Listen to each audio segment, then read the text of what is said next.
My name is Anthony. I'm also known as AnthonyJ350 on YouTube, and this is my 2006 350Z.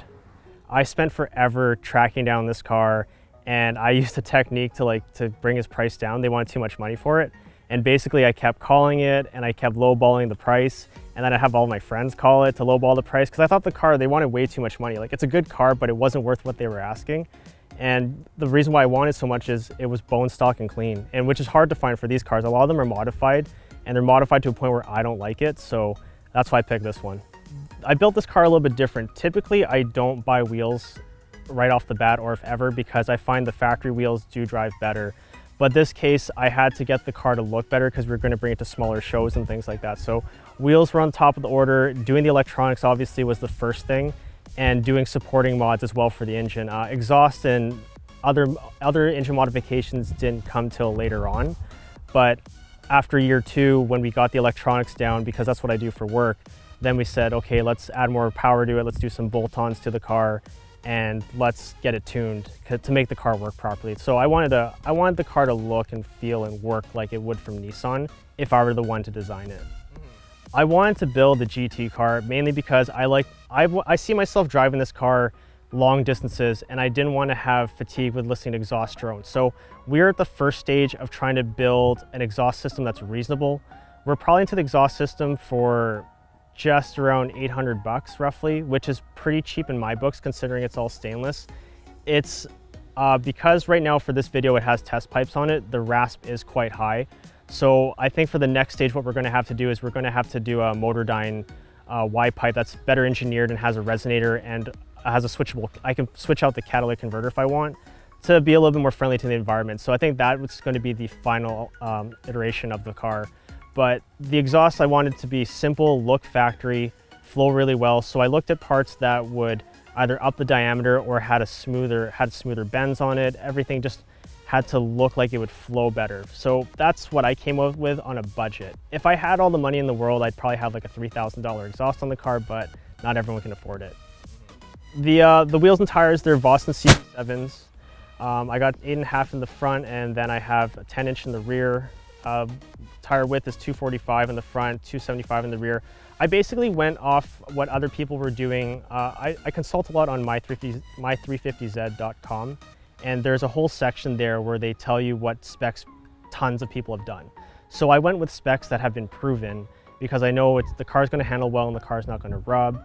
So I came up with this, and the offset was actually recommended by Boston. So I didn't want to reinvent the wheel on this car. So okay, Boston recommends this offset. Everyone's going with tire specs similar to this. The car should ride right, and it does. The car doesn't rub. The wheel gap's actually pretty good for a car at stock height. This is my first attempt at tuning suspension on a car, so I didn't want to go crazy because what I found was some people will change too many parts at once, and then they throw off the whole car. So what I decided to do was go after maintenance items like bushings, or the sway bar end links, put in beefier parts right off the bat. And I was doing some research, and I found that the car already has a really big sway bar from factory, even just looking at it. And I decided to look and investigate the rear. And because the car had this tendency to understeer. For a rear-wheel drive car with this much power, it really wanted to understeer a little bit too much. So I researched it, and Eibach had an adjustable rear sway bar, a little bit thicker and much heavier, but I'm okay with that. It's heavier because it's stiffer. And I set it up for a neutral setting because it is a street car. And after what we got was a car that just turns in neutral. It feels like it's just about to step out, but it doesn't, and it's just very well controlled. There's two ways we're gonna go with the engine. I'm either gonna have them rebuild the rev up, and we're just gonna put in better parts and just make it the best it can be from an NA standpoint. I really like NA cars, but I've also seen the still-in kits, and the still-in looks really cool. Like, it looks like it came from the factory that way too. So if I feel like I need that big power jump 5 years from now, I prefer to supercharge. I like the simplicity, I like the instant torque. If I feel like I want to keep more true to what the 350Z is supposed to be, how Nissan really intended it, I'm probably going to go NA. So right now I'm 50-50 what I want to do with the car, but those are my two options that I have. So it's either big solid power, like let's build a 400 horsepower car. It's not big power, but it's big enough for the street and reliable, or do a really good NA setup that's reliable. That's the main thing, is the car has to be reliable when it's done. So the big thing for me in year 2 of the car was getting how I interact with the car down. So these are modifications that we can't quantify with horsepower or ability to corner or brake. So what we did was we focused on parts like stainless steel braided lines, making sure that the car will brake good in the heat. And we also did that onto the clutch line as well, because these cars are notorious for having a mushy clutch feel, especially in the heat. We put an RGM performance pedal assembly on there. That corrected the geometry and it gave us a lot of modulation and good feel in the clutch. If you were to drive another 350 with a stock clutch, it's either in or out. It's probably good for the racetrack because it's like as soon as you push the pedal in, you can shift. But if you're in the city, you need a little bit of modulation. The brakes still felt mushy to me driving the car, so I found out from Z1 Motorsports there's a bracket you can get to make sure, because actually if you don't have the bracket, if you push really hard on the brake pedal, what will happen is the firewall will flex. And that's how you lose, it's mushy because the pedal is actually moving still. So putting that bracket in stiffened up the pedal quite a bit, and I was happy with that. And the other thing was the short shifter. I did a lot of research trying to find a good value short shifter I got from Torque Solution. It's a one-piece CNC machine piece, and the bearing inside, it's got ball bearings, but it's a solid bearing as opposed to nylon. And that's what gives the shifter that tight feel. And these are things that are important to me because, like, as much as I like my wheels, I can't see my wheels unless I'm outside the car. When I watch Marcus drive away, I'm like, oh, car looks pretty good. I never get to see that. So for me, the things that I value the most are how the car feels, and changing out those few parts made my driving satisfaction go up pretty high. So the big thing for me is because I work in 12 volt as an installer. I'm the shop manager for Visions Electronics Surrey.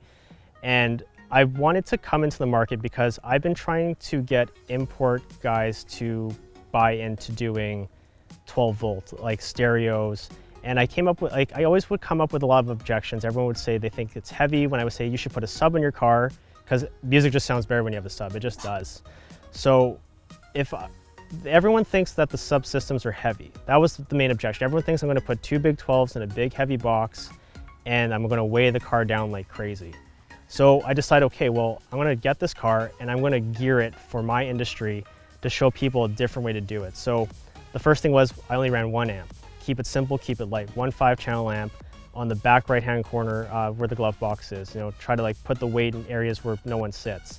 Then I built a subsystem where the biggest objection I always got was I don't want to lose my spare. So I'm like, okay, I'll build the sub into the spare. That spare's still in there. You can take it all out if you really want to.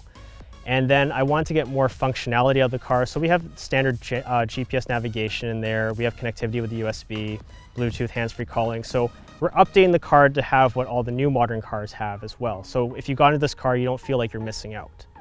Obviously, we upgrade the speakers to add to sound quality. And we added some other electronics that would make the car a step above the rest. If you're buying a sports car, let's face it, you're probably going to drive it enthusiastically, let's say. So I put in a radar detector, and I noticed a lot of guys with sports cars, high dollar cars, don't have radar detectors. I decided, let's do a simple radar detector that's clean, that's built into the car, and then if you close up everything, you don't even realize it's there. So a lot of people are afraid that I'm going to put something on their dash and it's going to look gaudy with wiring everywhere. And I'm trying to show them, no, it can be clean and tight. The other thing was putting a remote starter and security system. A lot of people ask me why I put a remote starter on a manual transmission car. One, it just looks cool. Like I was trying to build a James Bond car. I'm like, well, James Bond has all the cool electronics, so it's got a remote start. But it actually is better for the car. If you can remote start and not depressing the clutch, it's a little bit easier in the hydraulic system because you're not pushing it in all the time. And I like to start it up sometimes when if I'm doing stuff in the house, I'll let it remote start and let it sit for 30 seconds to a minute. That way the oil kind of gets a little bit hotter so I can just go and drive the car nice and easy, as opposed to sitting in the car wasting my time for a minute or two waiting for the oil to warm up a bit. So that was the reason we did that, to show people that there's still functionality for a car that's only driven in the summertime. The remote starter still has value to it. Also, like a hot summer day, I just remote start with the AC on and then I get into a nice cool car while everyone's like dying in their cars. The cool thing though I have a Viper system. It's the Viper Smart Start, which allows me to lock and unlock the car. I can open the trunk, I can roll the windows up or down, and I can remote start the car all through my phone. The biggest thing is I wanted GPS tracking on the car just in case. You never know. So the cool thing about this app is it allowed me to have GPS tracking and have other notifications turned on. So whenever I give the car to a shop, which is rare, there's only a couple shops I give it to, I would actually turn on the notification telling me if it goes over a certain speed. just so I know. So if it goes over a certain speed, I can refer back to my dash cam. Hey guys, you're kind of using my car how you weren't supposed to. I know you're not testing it. It's never happened, but you know, when you're putting this much money, and I don't make a ton of money, if you're putting this much money into your car, you kind of want to keep tabs on it. So that's why we have those options, and it is cool to have. But you know, if I'm on vacation, if I forgot something in my car and someone doesn't know where the keys are, I can unlock the car from another country. As long as this car's in cell phone reception and I have cell reception or data, I can control the car, which I think is pretty cool.